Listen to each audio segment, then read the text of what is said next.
নমস্কাৰ সকলোকে মই অন্য এটা মিনি ব্লগলৈ আপোনালোকক স্বাগতম জনাইছোঁ। মই মামাহঁতৰ ঘৰলৈ আহিছিলোঁ আৰু আহি ইয়াত বহুত এটা শুভ কাম কৰিব পালোঁ।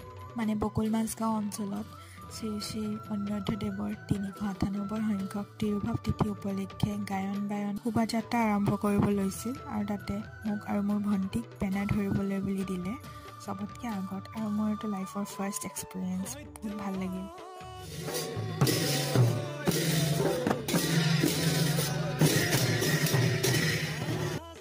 আৰু এয়া দেখিছে নহয়, আমি দুজনীয়ে সকলোতকৈ আগত গৈ আছোঁ আৰু এইটো এটা বহুত সৌভাগ্য কাম বুলি মই ভাবোঁ। কিবা গায়ন বায়ন বা এনেকুৱা শোভাযাত্ৰা হ'লে আগা ভেটা কৰিব নালাগে বুলি কয়।